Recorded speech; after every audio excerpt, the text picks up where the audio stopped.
Cool. Thanks everyone for joining. So just checking, can you see the screen okay? Yes, thank you. Yep. Cool, good stuff. Yeah, just a note, we're happy for this session to be recorded and sent out elsewhere. But yeah, really it's just a kind of Q&A session and an introduction into the kind of construction industry. But we start by introducing ourselves. So Theo, are you happy to kick it off? Yeah, of course. So hi guys, thanks for joining us today. I'm Theo. I'm a 22-year-old graduate who's recently started in the construction industry. So I started in September with Levett Bucknall, who Joe, Ben and I all work for. And yeah, I'm currently working on projects based in Milan in Italy. Ben, do you want to? Yep. So I'm Ben. I'm 24. I'm a graduate quantity surveyor at ROB. I've been here for about 6 months now, the same as Theo. We joined at the same time. My career started when I was about 15 or 16, when I gained some work experience in a similar firm, and I was fortunate to go on site a few times, which definitely gave me some inspiration on wanting to join this industry.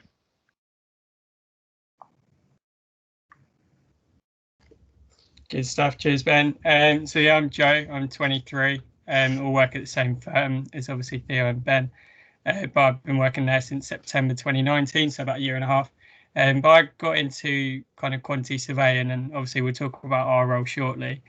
But I got into it about when I was 17. I was at a careers event. I didn't really know what quantity surveying was. I still don't really.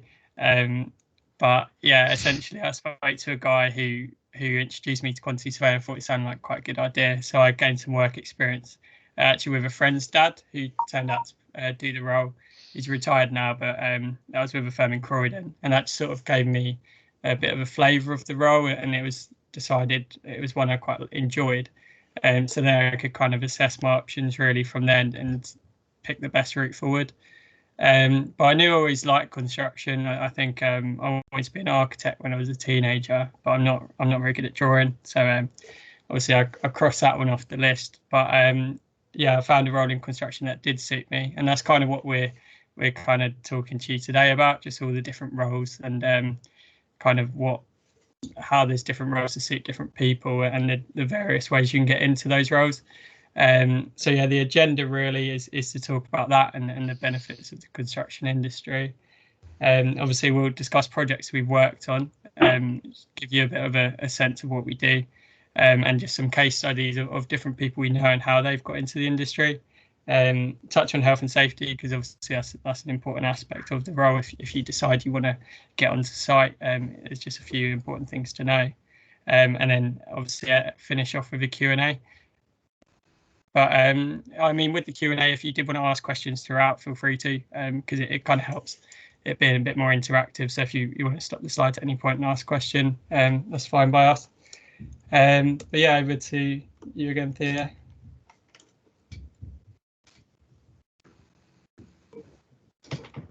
Nice. So yeah, as Joe and Ben have said, we're all quantity surveyors. Now, I'm in a similar boat to Joe in that, yeah, I still don't know 100% what it is, to be honest. But yeah, here's a high level kind of overview of what a surveyor kind of does.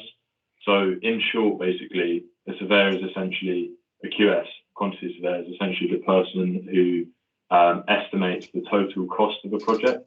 So you have a guy who wants to, say, build a school, and then he'll go to a quantity surveyor and say, basically, how long is that going to take roughly, and how much is that going to cost? So in short, that's what the job is. A breakdown of kind of the day-to-day, as you can see on the screen. So in generating this cost, there's a lot of estimation. So we have to basically anticipate the cost of construction, so like labour costs, obviously material costs of everything we're going to need. Onto procurement, the process of tendering. So when we go out and try and find the guys who are going to build the thing we want to put up. So there's a lot of that into it. Valuation, of course. So valuing for the client the overall work, so that they can budget accordingly and have a good idea of what they should expect cost-wise. It's a job that definitely there's future in it. You know, there are foreseeable changes within the construction industry and in the world with, you know, namely sustainability and moving forward. So that's a definite, you know, key aspect of the job, is that we can incorporate more sustainable methods of practice. RLB, our firm in particular, have a RLB 2030 vision, which is looking forward in how we can incorporate sustainable practice and things like digital innovation into making our work more streamlined and more efficient. For me, obviously I'm new to the role. I got into construction. My family business, they're all Sparkies, so they're all working on site, obviously, as electricians. I worked a lot with them, yeah, as a kid, as a teenager, a lot of part-time work with them. And a quantity surveyor actually came onto the site one day, and he was, yeah, in a suit, looking nice, and I thought, who's that? I'd quite like to give that a crack. So QS to me is kind of, you get that mixture of being on site, being off site, which is a massive factor for me. Is I'm not someone who could be sat, you know, all day at a computer or all day in an office. I think it would drive me insane. So I love the fact that I get to go out. On top of that, the different projects and a variety of projects you get to work on really motivate me within the job. So as I said briefly at the start, I'm also a graduate. I've been with the company 6 months, and the first 3 jobs I've been put on are all based in Milan, which is just pretty cool to be, you know, my first job is a job abroad. So yeah, the industry, not necessarily just QSing, but the construction industry as a whole, like the demand is massive, absolutely massive, especially now with COVID. So there are so many opportunities, so many cool opportunities to work on such a variety of projects. That's the great thing about construction, is you don't get pigeonholed in one thing. So, you know, you're not really going to get too bored there. But yeah, that's a brief overview of kind of what we do and yeah, why I enjoy it. So moving on, I thought a good way to kind of help you guys perhaps would be a brief overview of some of the ways in which you can get into the construction industry. I think this is another real advantage of this industry over many others, is its accessibility. So it's very, the construction industry, there's so many different routes in. It's not like a lot of jobs where, you know, you need to go to university, you need to get a degree, and then that's the only way in. With construction, it's open and caters to a lot of, like, a wide variety of people. So obviously, as you can see there, you know, you've got labouring roles. I'm sure everyone's familiar with those. These require minimum skill, but it's important to note that even if you're in one of those positions, you don't have to settle. There are so many things you can build upon. So for example, the CSCS card, which is a health and safety card that you need for basically everyone working on site. You don't need any qualifications or any construction experience to get this qualification. I think it's £39, and you do a 1-day course. And following your passing of this course, you'll be allowed on site, allowed to work freely on all UK sites, which is obviously, you know, it's an incredible opportunity for such a low amount of money, and the fact you don't need any experience, I think it's fantastic. Is Livy? Livy's putting her hand up. Yeah, I just wanted to say to my guys, because they are potentially going to ACE training, and the ACE training do pre-apprenticeship and the availability of doing the CSCS card. So yeah, I just wanted to like highlight that as you know, something that is available to them really soon. Nice. Okay. Yeah. Well, yeah, it's a real fantastic way to get into the construction industry, as I say, just given the freedom it allows you to work anywhere. But it's also important to note that, you know, once you've got this, that isn't necessarily the end of your you know, qualifications. There's a lot within construction. There's so many nuances that you can go into, so many little areas which you can do qualifications that will allow you to progress further in your career. So one of those examples, perhaps being the MS-STS card. So this is a certificate which shows your knowledge, basically knowledge and understanding of specific skills on site. So obviously it's one to look forward to maybe in the future following your CSCS. but it's basically a qualification that will allow you to take more control, have more responsibility on site, and obviously with that comes a lot more earning potential. So it's definitely something to have a look into. Alternative things include the qualifications such as asbestos awareness. So basically asbestos, for anyone who doesn't know, is like a harmful building material that we used to use in buildings before 2000. So once you get this qualification, you can go into roles such as risk manager or risk assessor on site, in which you go around and basically identify where this material might have been used. Again, adding qualifications on top of the CSCS is very realistic, and it's just such a great way to improve your skill set, sell yourself, and also, you know, it's just improving your earning potential every time you become a bit more specialized. It's just great for your career. Another one being the CPCS. I don't think that's on the screen, but the CPCS basically is a qualification which allows you to become a plant operator. Plant being any like cranes, any lorries, any big machinery that you need to drive on site. So that's, you know, that's a fantastic one to get into. Just go on to the next slide, please, Joe.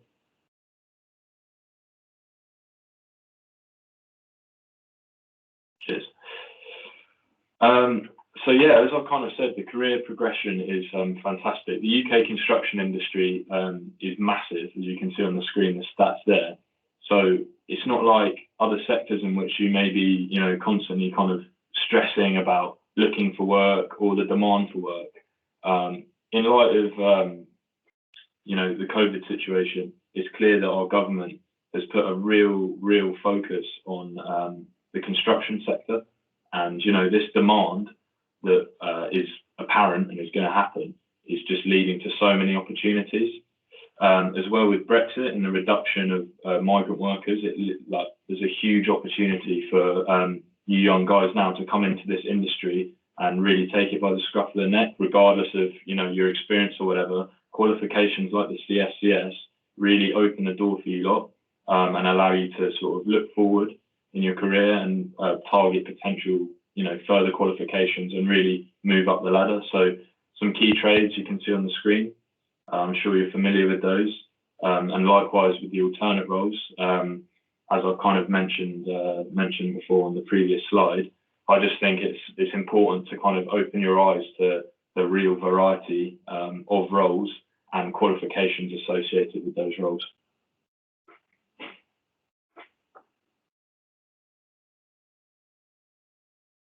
Yeah, likewise again, just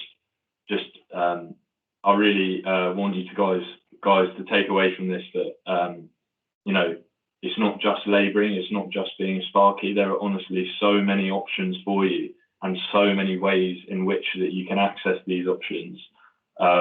Just, you know, take a little bit of time perhaps if this is something that interests you, and you can really find something that suits your personality, suits your interest. You don't have to be on site every day doing, you know, like backbreaking work in the cold as a labourer. Like you really can explore your options and explore the qualifications that are suited to you.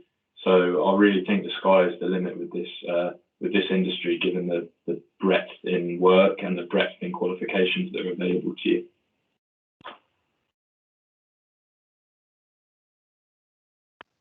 Right, so I'm going to talk about the benefits from working in the construction industry. So the first one, working hours. One of the main benefits of working in the industry is being able to work in sociable hours. So that's Monday to Friday, which is unlike certain other industries such as hospitality, where you're going to be expected to work late evenings and weekends as well. Another benefit would be the earning potential. Working in the construction industry is very rewarding. As Theo mentioned earlier, there are many different roles available.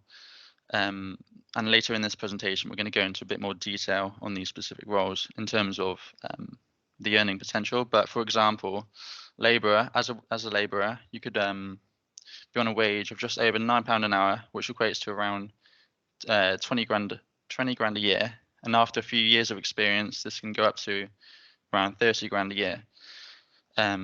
Electricians can earn around 40 to 45 grand a year once you have enough experience. Site managers, likewise, once you have enough experience, you can earn up to around 60, 65 grand a year. And the leaders in the industry earn well over 100,000 a year. And many of these directors started off in trades such as carpentry and joinery. The main thing in order to be successful is having years experience. So it'd be highly recommended to start off while you're young in an area where you're particularly interested in. So another benefit would be travel. I've personally had the opportunity to go to Dublin with RRB. We went out there for a few days and stayed in a nice hotel. Went out for drinks in the evening after doing work throughout the day. Another benefit would be the health benefits. Working in the industry has a positive impact on your physical health.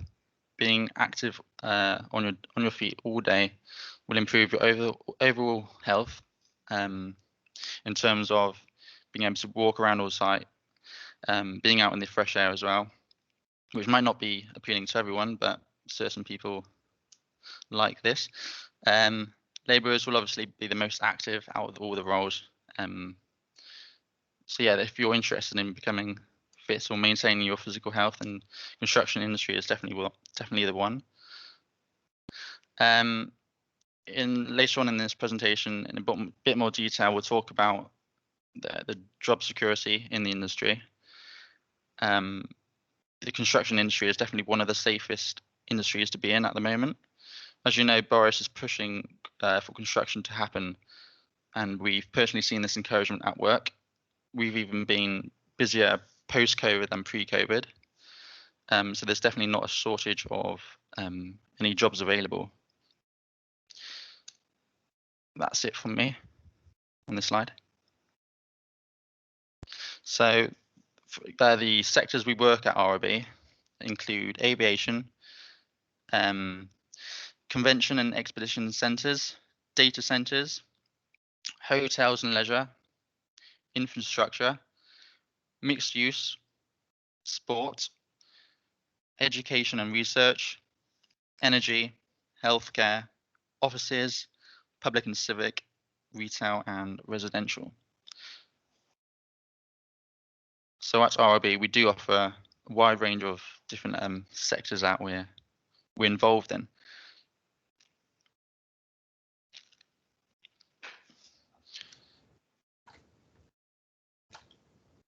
So thanks, guys. Sorry. Cheers, Ben. No, I was, so yeah, just talking about some of the projects we worked on. I guess, Ben, you mentioned going to Dublin. I think when you started at RRB and got to go out there, so I'm jealous of that. And I don't know if Theo, obviously you're working in Milan. I don't know if you wanted to touch on your experiences there. Yeah, a similar experience to Ben, really.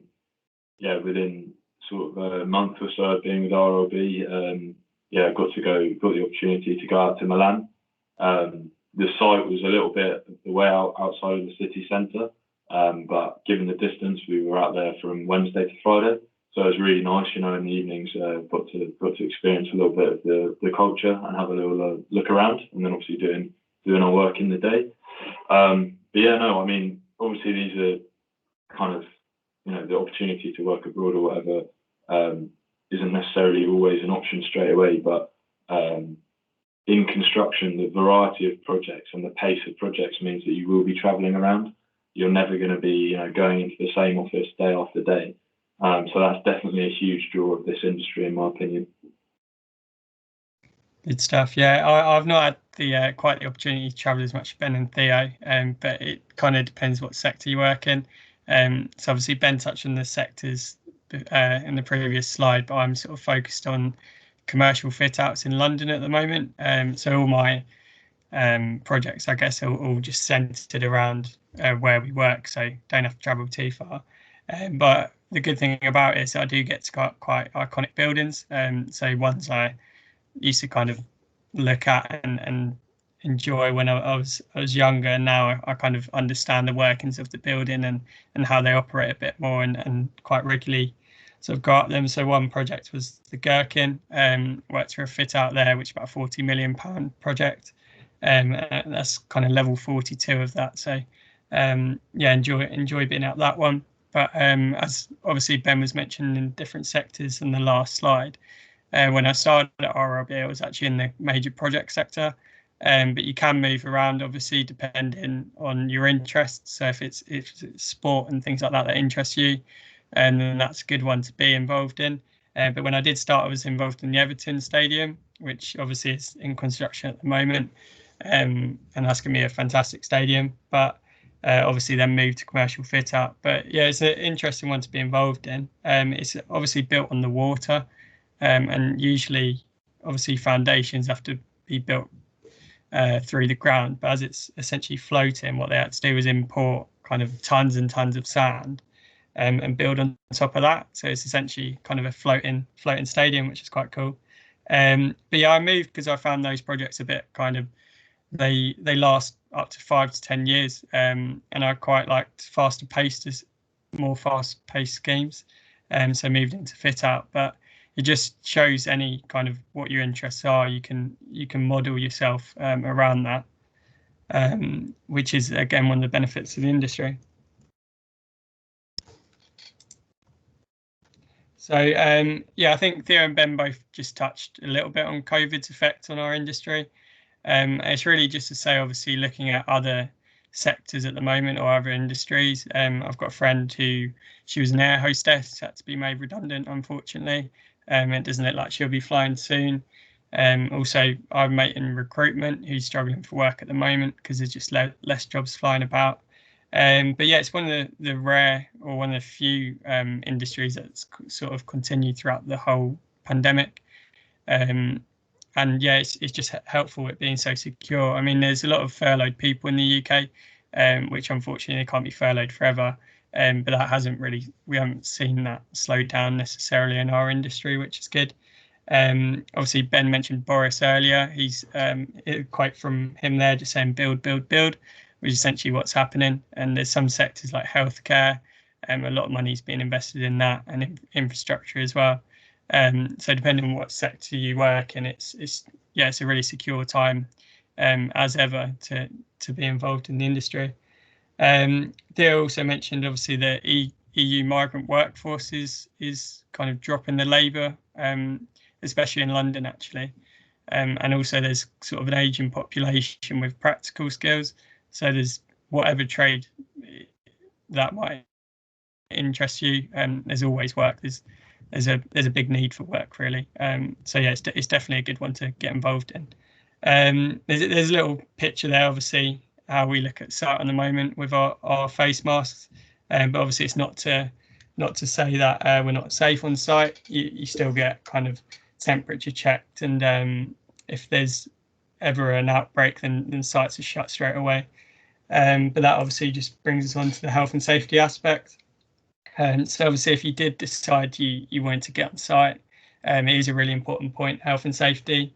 I guess there's a kind of a common sense that it kind of makes site a lot more boring, but that's not really the case. You can still have a lot of fun on site, but it's just to make sure everyone's safe and obviously you're not doing damage to yourself or other people. I won't read through all the risks, but they're the top 10 really that can cause issues.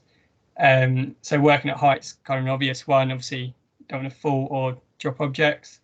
Hand-arm vibration syndrome. That's something that will kind of be picked up on the CSCS card. That's all about sort of using tools correctly.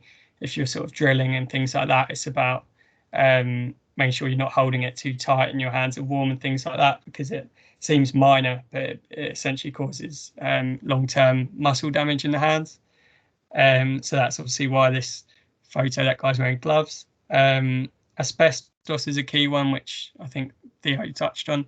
There can also be a particular specific role to be an asbestos surveyor. So yeah, it's really important. If it's something that interests you, it's good. But it is essentially a material that was widely used from about the 60s, but it's now been banned in the UK and Europe because it can cause lung cancer if it's not treated properly.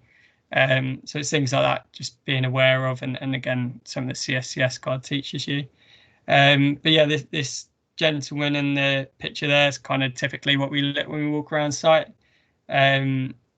which is part of the fun really, but foot protection is labelled on there. That's actually an important one, and obviously the company will give you foot protection. Obviously you won't have to provide your own. But the other day actually I was walking around site doing evaluation and a nail went through my shoe, but luckily it didn't because I didn't have foot protection on. Luckily it didn't go through skin or anything because we would have had to go to hospital for a tetanus. But it did ruin my gazelles, so I wasn't too happy about that. So it's important to wear those. But yeah, I guess that it's all key things to note just when you're on site, because you can get kicked off if you're not kind of behaving in the correct manner. You get warnings and things like that. But everyone follows the rules and points out when you're not. So it's a good thing to note. But yeah, the key thing there is just to start off with a CSCS card. And I guess what Libby was saying earlier is a good thing which the apprenticeship scheme can offer. So yeah, it's a good way to get started. But yeah, I did just bring us onto case studies. What I wanted to do really is get onto site and find out find out from different people and the ways they themselves got into the construction industry, because I'm aware that mine traditional kind of just follow the educational route might not suit everyone, and to be honest I don't think that's the best way anyway, because I kind of followed the educational route and didn't actually start on construction by the time I'm 23, and by that time I've not developed any practical skills. It's all kind of theoretical based, so sometimes it's really good just getting out there, getting experience and gaining knowledge that way. But case study one, so I haven't used their name just for legal reasons because we've had to get a signature. It was essentially a project manager of a project I'm working on in Liverpool Street, just for a commercial fit out. So he's in charge of about 200 people. He kind of looks after all the trades, oversees the electricians, the carpenters, obviously liaises with the client as well, and just oversees that. But yeah, I got talking to him and he was quite open about the way he got into the industry. He's about 35 now, but he left school when he was 16. He essentially left because his parents had a bad breakup, and they urged him not, well, at the time you're not allowed to leave school before you're 16. So obviously social service got involved and they got him set up with apprenticeship as a bricklayer. And then from there, so he was about 16 when he started. Obviously learnt the trade, got to know it really well, and sort of grew his own company to about 20 people. He actually started off in Essex, so east of London, and then moved that company into London just for more opportunities, and then just started working on some more prestigious buildings, sort of grade 2 listed ones in London, and then got a job as a site manager at Mace and worked his way up to a project manager. So he's basically the big dog on site, all just completely self-made, didn't know anyone in the industry and just worked hard for it. Got a question from Libby? So, sorry, so is he doing like sustainable, like old buildings, listed buildings, and like reconstructing them, saving them? Or is that no, so he was, I'm not sure what age he moved into London, but when he moved into London, it was all bricklaying. So yeah, it was kind of restorations, things like that. Wow. But because he was then managing 20 or so people, he moved into a bigger firm and doing more general kind of management. Away from bricklaying, and just became a site manager overseeing stuff, because he obviously, as a bricklayer, you know about other trades as well, and then sort of built himself up that way. So yeah, that's just a great example. The car on the screen is what he drives. I don't know if anyone knows the car. I mean, I'm not too into it myself, but he's very proud of his Porsche Cayman. So yeah, fair play to him. He's kind of doing well and kind of worked for it. Case study 2 is a bit closer to home. It's my mate Josh. Again, I didn't use company name because it didn't get signed off. But yeah, I went to school and college with Josh, and he left school no A levels. He was, well, just like a lot of boys really, just couldn't really concentrate in school, and that's no fault of his. But he basically joined a glazing firm, a local one in south of London, and just learnt the trade that way. But I guess a big thing is the motivation. Everyone's got different motivation. On the case study one in the previous slide, his might be different to Josh's. But the big thing for Josh was to save up and move out of his parents' house, and he's really gained confidence through that. So he just renting now, but for him, it's just gave him a lot more greater independence. And he's been doing that for about 6 years now. He now joint owns a little glazing firm, and these are some projects they do. So yeah, he's doing really well. I mean, we'll go on to kind of owning your own businesses later, because if you specialize in trades, there's something you can do. Some people obviously don't like working under people, and that's just a good industry to pursue that. But yeah, a big thing for him was just moving out. I mean, you might think he's got a lot more responsibility now, so we see less of him, but if anything, I see more. He's just he's obviously assured of himself. He's probably doing the best out of my friends. Obviously, he's got his own business to run and rent to pay, but yeah, he's just done really well out of it, to be honest. But yeah, just drawing parallels between them. Obviously, different ages, different routes into the industry, but both ended up gone on to kind of own their own companies. They didn't pursue formal education, and they just gained experience that way, kind of hands-on experience. But they're all kind of self-motivated. But speaking to them both, happy with the structure it provides them, the industry, and obviously the steady wage is an important one. Obviously, when you're in a company, you have to manage your own books, but it's just money at the end of the day if you're doing jobs. But yeah, both seem to benefit from the independence they gained from it. Obviously, different roles suit different people. Some people like to work for a corporation, and there's other benefits of that too. But some people just like to kind of be their own person, work that way. But there's a stat at the bottom: 94% of construction businesses in the UK made up of 4 or less people, and that's kind of can be up to anything: window glazing firms, cleaning firms, scaffolding, things like that, local builders. Yeah, just shows obviously you can build your own firm that way. Hi, Grace. Hi, Joe. Yeah, I read this slide, and I was just so fascinated to find out that there was such a high percentage of construction businesses with 4 or less people involved in them, which makes it kind of feel more plausible. The fact that, you know, so many businesses in construction are actually from really small teams, because you hear about the large kind of construction agencies, and those 2 examples that you've shared with us of the case studies just prove that you know, businesses can come in lots of different forms, and they don't have to be these huge massive conglomerates. They can be those smaller independents as well. I thought it was really fascinating. Yeah, that's right. And obviously there's other benefits of that. So if you're also get training up, you might train with one of your mates, and in a few years that could end up to be your business partner. So I've got a similar situation where my mate's older brother's an electrician, and my other mate is training to be an electrician, so he's trained him up, and now they're working in a firm together, and that would make up that percentage of the construction business, and they enjoy their day-to-day life working with each other. So yeah, as you said, a lot of it isn't huge businesses. I think another point sort of with that that Grace mentioned is, yeah, like the opportunity is there for you to, you know, just the opportunity in construction to start your own business is kind of like no other sector really.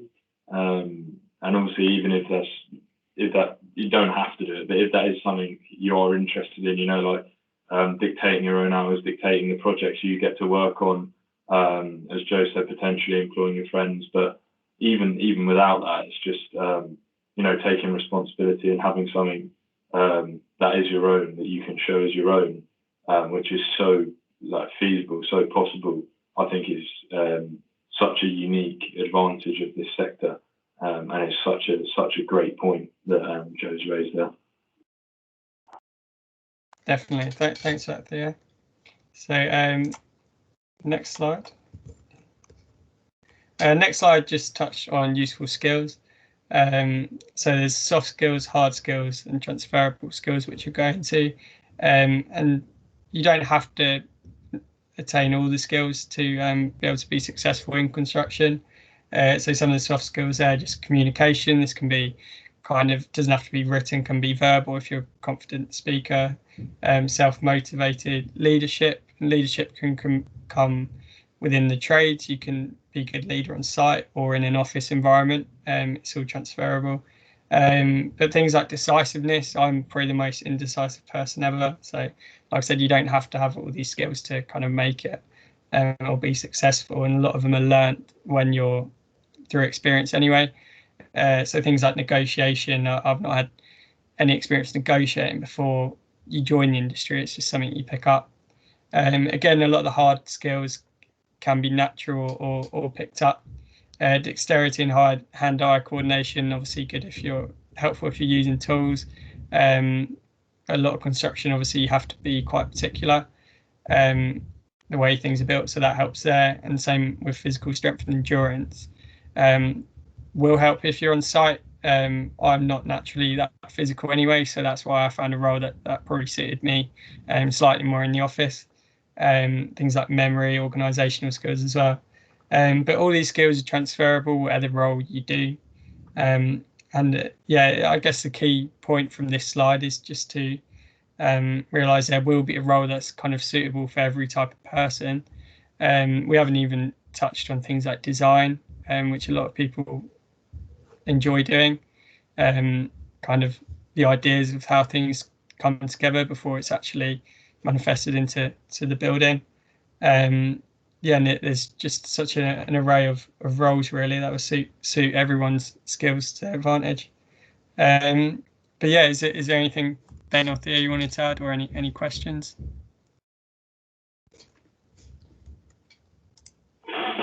No, it's all good from me on that one. Yeah.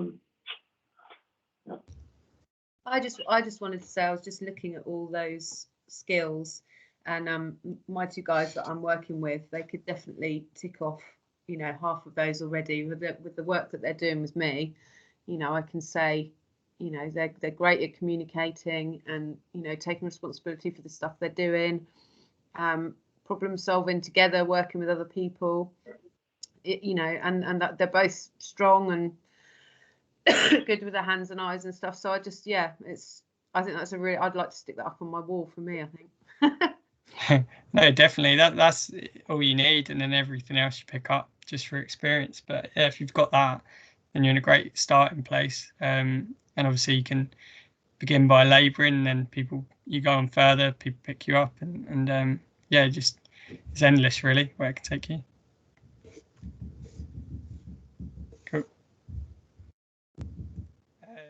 So yeah, before we go into Q&A, we've got a little Kahoot. So I think Ben's set up. Would it be easier if you share? If I stop sharing, Ben? I think you're on mute. Yeah, I'll share my screen quickly. Cool. Right. So we just need the Kahoot app up, yeah? That's right. Yeah, just the app. Well. Okay.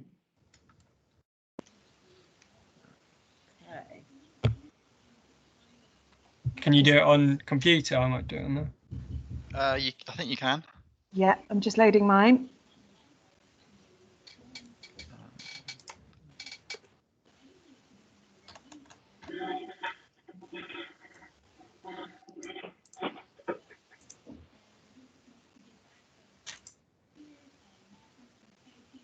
Okay, so we've got to put that in somewhere, do we? Yeah, there should be a. Enter pin, got it. Yeah. Yeah. Joe and Theo, you might as well join as well. Do we just choose we just choose our own nickname? Yeah, that's right. Yeah. I'm going to embarrass myself now. Yeah, I'm going to get something up.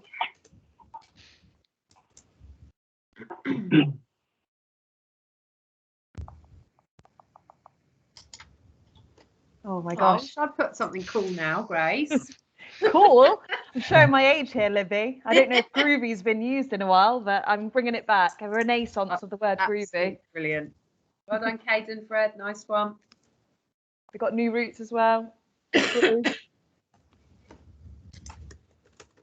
I'm just going to watch you all get it wrong, okay?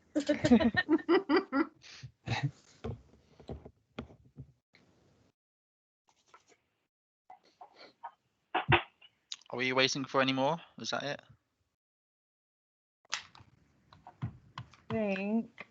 Yeah, I've got Kahoots up on my phone, but I can't see where it's. Oh, just found into pin. Okay, a bit slow with you guys now. Alright. It took me a minute as well. I was like, where is it?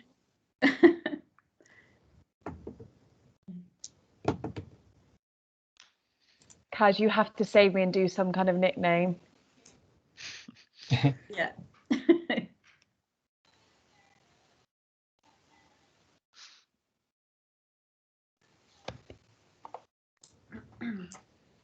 Okay. Okay, is that it? Can everyone see their name on the screen? Yes. Yeah. Okay, Love it. Let's get started.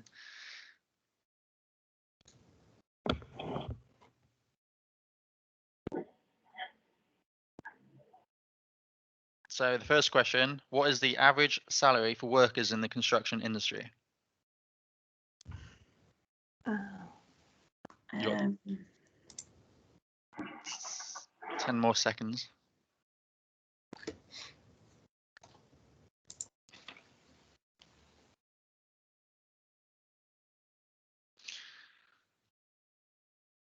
So the answer is 45,000 a year. I think it should say who answered it. So yeah, that just shows the financial stability in the construction industry. So 3 of you got it right, Fred, Joe and Caden. Well done. All right, next question.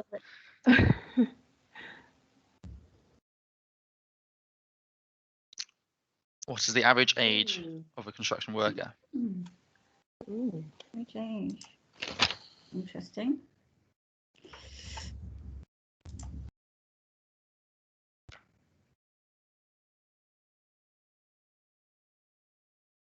Oh dear, I'm not doing very well at all. Any one of you? Libby, you and I are. We'll chat about this afterwards, I think. I should be doing much better. Brought up on sites.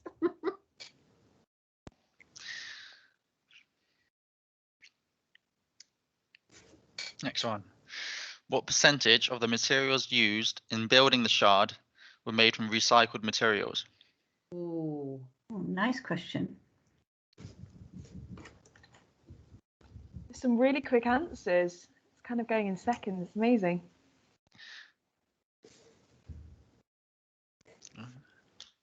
Oh dear.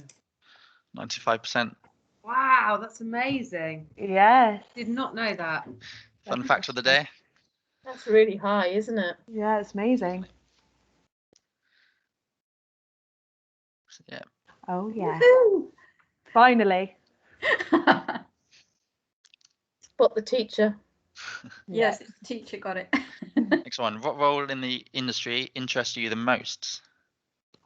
So we've got professional, a QS like us, design-based, architect, trade-based, such as being an electrician, or other, crane driver, asbestos removal, IT technician. There's no right or wrong answer to this one. It's just to see what you guys are interested in. So yeah, the most of you, trade-based. Interesting? I want to be a crane driver. Have you got the right soft skills, Kaz? Oh, groovy grace.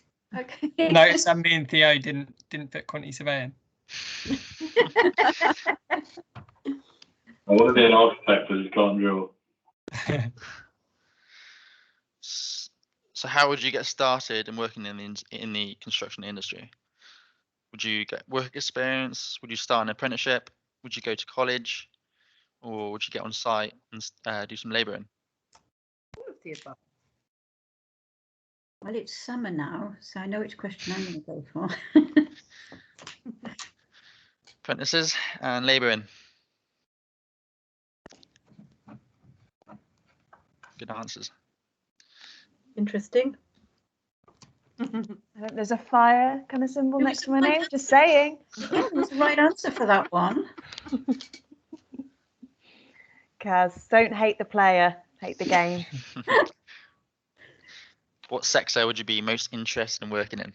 So you got sport, residential, hotels and leisure, or healthcare.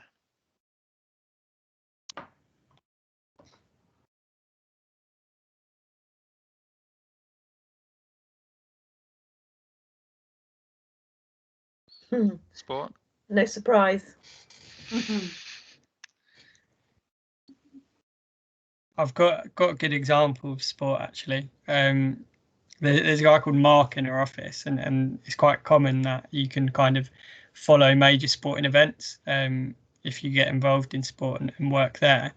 And I don't know when there was a Cricket World Cup in the West Indies, I think maybe 2005 or something, and he moved out to Barbados, I think, and just worked there for 3 years. And he used to kind of surf before and after work, and just kind of it was all just working on building cricket stadiums. But it sounded pretty incredible. So just another example of someone who gets lucky traveling with construction industry. Cheers, yeah. Last question. What was the most important benefit you think you would get from working in the construction industry? Being active, having a steady wage, having a secure job, or being able to own your own business? Job security. I think that. Joe third. Third place. Fred in second. Fred? And then Groovy Grace. The winner. No. Rigged. Oh no, it doesn't look good, does it? Set the event and then win the challenge. Right, that's the end of the quiz, I think. You're going to send out a certificate, Ben? Can do. I shall wait. Straight away. Wait by the door. Right. Joe, is there any more slides on that presentation? No, so yeah, just thanks for setting up, Ben. It's good to kind of get an idea of your interest and what your thoughts are. But I guess any questions, we'll be happy to answer them. Any things you picked up from the presentation, things like that. Yeah, if I could just say, first of all, Theo, com'è l'italiano? Hai imparato? Yeah, are you sure? Have you learned any Italian? No? No, literally, I started Duolingo, but I was pretty naughty, but I didn't keep it up, so none yet. Yeah. Okay. So my mum was dismayed. I'm half Italian, so she's not too happy with me. But, Okay. Well, ciao and grazie. Those are, just be polite. You're just there for the food, aren't you, Theo? yeah. I just also wanted to say that I love your website. I think it's so clean. That looks fantastic, extremely accessible. And I also looked at all your offices around the world. Just blew me away, the size of it as well, and the fact that it's 2 centuries. Is that right? That your company has been going? Yeah, that's right. I think because it's RLB stands for Ryder Levett Bucknall, and I think Ryder was someone from UK, Levett was Australian, and Bucknall, or the other way around, was from Asia. And it kind of, I think the oldest company dates back 200 years, so kind of merged together over the years. But yeah, and your quote, help us bring imagination to life and shape the future of the built environment. Fantastic. I just loved it. The fact that loved the case studies as well. That was very relevant because I'm going to be teaching employability skills, or we are teaching on the Back on Track employability skills. And this has completely opened it up. I mean, I shall so be focusing on the girls and boys, to show what opportunities exist in your community. That's fantastic. The fact that one of your successes. He likes the Porsche. Cameron, yeah, that's brilliant. I love that car too. That's good. Thanks. I think we've got one from Julie. So from me, it was just a thank you, gentlemen, really. I've been on a few webinars, and that by far is probably the clearest and most professional that I've seen. As someone that's a bit behind the scenes, it's really interesting to see the information too, especially the bit around, most of professional construction workers are, 4 staff and under, because you think of the massive sort of building that's going on sort of local to us. I think, you sort of get sidelined to it just being about residential construction, and there's so much more to the world and building, really. So just to thank you from me, really. No problem at all. Thanks for having us. Yeah. Hayden, was there anything that you saw that interested you, or that you'd have a question about? It interested me with like saying all the things like with the how, if the longer years you do, the better job you're going to get. So it's better to start off young. Yeah, exactly. Yeah, like I said, with ACE, I'm pretty sure you get to do your CSCS card as part of your pre-apprenticeship, and the whole point of being there is that they get you set up ready to take on an apprenticeship in your chosen trade. And then once you're on site, well, it looks like the sky's your limit. So yeah. Anything from you, Fred? Is that, do you know where it's like the 95, was it the 95% of people that start a construction business there's only started like 3 or 4 below? Is that at the start, or is that the whole way through? Is that what you're trying to say? Was that just at the start? So that's just current firms in the UK. So some could be starting off, some could be 30 years, and they've got 3 or 4 people just building houses, for example. So I laboured for just 2 brothers actually, who've been working in the industry for about 20 years doing loft extensions. So that again makes up some of the part.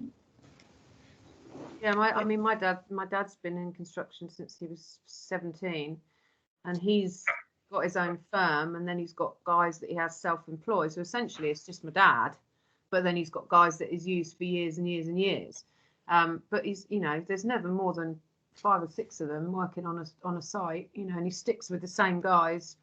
They've taken on apprentices and stuff in the past, but yeah, it's always been a really small firm, and that's what, nearly 50 years old. So yeah, I didn't. Oh, fantastic! What's that? Is that residential? Yeah, residential. But the reason I asked the question about restoration is he did a degree when he was 60 in sustainable restoration and building. So he now also does that. Yeah, so he restores like listed buildings, but with all sustainable stuff. Oh, great. Yeah. Yeah, that's one more avenue I guess we didn't touch on too much, and the building surveyors kind of their whole role is focused around restoring and things like that. So another thing if you're interested in to go into. Yeah, I did want to talk, as I know that we said that in the quiz that the shard was made out of like 95% sustainable materials, which I thought was amazing. I guess I wonder, because sustainability is such a huge buzzword across all industries really, and will continue to be a main focus, how much emphasis on sustainability is built into your roles, and how much have you seen kind of across your careers to date? It's definitely a massive thing. So our company's main sort of, every organisation will have sort of like a business objective, a business plan. Ours at the minute is called RLB 2030. So obviously looking forward, a decade kind of, or whatever, 9 years into the future. And a huge part of that in the 2030 vision is sustainable practice. So mainly, I think at the minute with us is at the moment integrating, business innovation, technological innovation into our day-to-day lives. So we're having a lot of systems put in place at the moment, especially when I started. Just an example being this thing called Clearview. So every sort of month you meet with your manager, your line manager, and they outline in this Clearview thing like clear goals and objectives for you to do. And that's only a small thing, but that's just replacing, what previously might have been a meeting that was missed. an in-person meeting that was missed or kind of forgot about, but having it in your email inbox and stuff, it keeps you up to date. But that's just one small thing. But in the future, yeah, I'm sure they've got a host of loads of different things that they're going to be getting us involved with. I don't know, Ben or Joe, have you got any other examples? Or? Not for me, no. No, well, yeah, sustainability, I guess it falls into every sector. And obviously the drive for it working in the commercial fit out sector is actually the clients. And all clients now want their projects to be sustainable, because they can show this what we spent our money on using sustainable materials, and obviously part of it's giving back to the community as well. A lot of projects, they look at there's a term for it, the social benefit of what their project's going to do for the communities as well. So that's just a kind of a small aspect that a lot of clients are getting involved in, and it's stressed at every project really, because obviously we're a cost, essentially a cost-based role, but we also kind of look at the value too, and if values in sustainable products, and it's another aspect we look at when we're looking at materials as well. Our clients kind of looking beyond because obviously sustainable products do cost a little bit more generally. They used to cost a lot more, but it's coming closer together. But are people looking kind of for that sustainability more now, and kind of acknowledging that it's going to cost a little bit extra, but that ultimately it's going to pay off in the end? Is it definitely culture, like a proper culture? That's right, yeah. And there's it's just weighing up obviously the benefits to it, and we kind of look at the whole life cycle of a product, so it's not just saying this is going to cost you this much extra now. It's saying in the future, I mean, a simple thing is things like light bulbs and electricity and kind of the energy you're saving. It might cost you more upfront now, but it's going to be beneficial to not just you, but obviously the environment in the future. So it's kind of finding the balance. But obviously there's always some more traditional clients that just want the cheapest product. Yeah. But that's where obviously regulations kind of helping. Obviously it's constantly changing regulation. It just needs to be kind of pushed up from the top level, to either ban certain products or create certain regulations where you need to use these products. So it's moving. Yeah, Caden and Fred, do you know what sustainable products are? Like if you're looking at, say, flooring, would you know what was a sustainable floor to have down? Like if you were doing wood or something like that?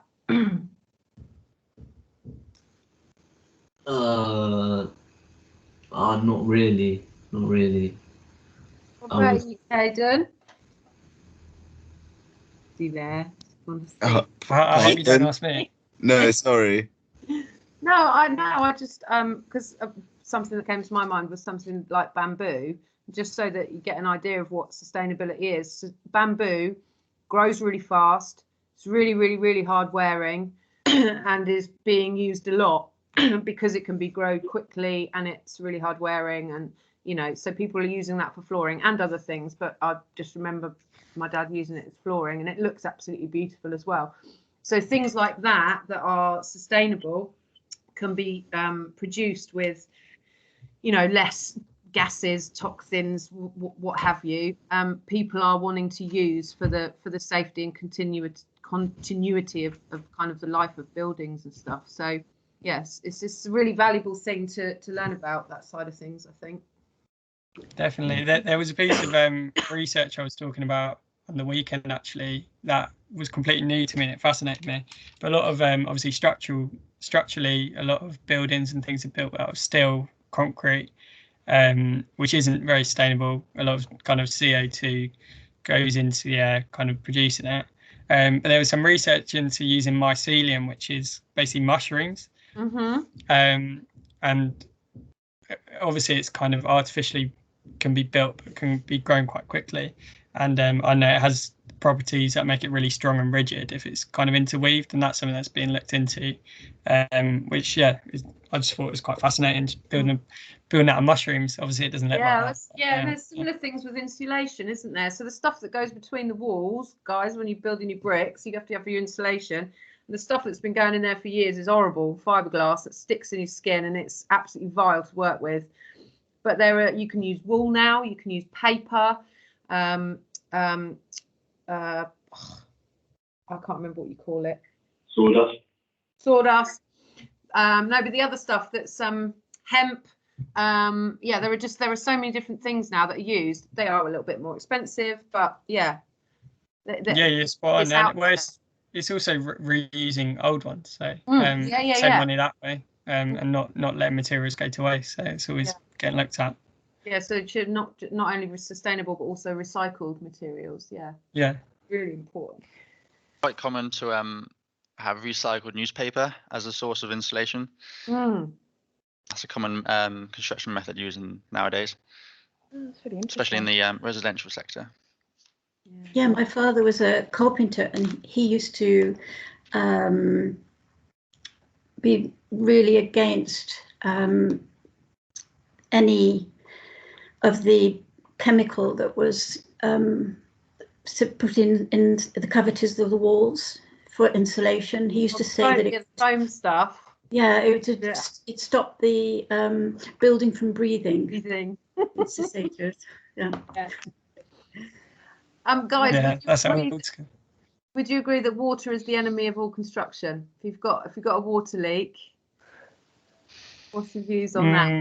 Well, I haven't really thought about it, but we have had a lot of problems in that area. So yeah, it's good. But then you've been involved in building a building on water, which is just amazing. So yeah, all natural water though, that is. So yeah, I think that's incredible. I didn't know about that. That's wicked. Have you got any questions from our garden new roots? Vic, coming into you.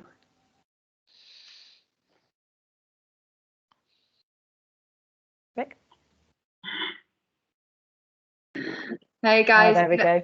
No. I think we're all good. I think that it's been quite nice to kind of hear some of the exciting stories and the working abroad, and seeing obviously 4 young guys really kind of mastering the world of construction. So no questions from our side, just to thank you for hosting it for us. No problem. Brilliant. So has anyone got any more questions before we wrap up? No, all good. So I'll just take us off. One question in the room is, when can we start working for you? And I think Libby's got her name on the list first, by the sounds of things, all her knowledge. Yeah, they're ready to go. No, that's a good question. So obviously we've got, Kaz mentioned, we've got lots of different offices. I think the nearest one to you is Thames Valley. Thames Valley, which is sort of Reading way. And well, different offices operate differently, but obviously we're always able to offer work experience. Obviously it's slightly different during COVID, because most of our office work is actually working from home, but when it all opens up, I can happily take people into the office. Hopefully it's a week where we're on site, because obviously you gain experience that way. But I think if it's Thames Valley, then I might be able to set you up with a contact there if you are interested. Fantastic. It'd be amazing. Thank you so much. So we'll come off recording now, but just before we do, just again, a huge thank you for putting the presentation together and the quiz. Bit biased because I won the quiz, so I particularly like the quiz. But yeah, thank you so much. Wow, I don't want to say it again. But thank you, it was amazing. And we'll just stop recording now. There we go. Thank you so much. It was great. No, thank you.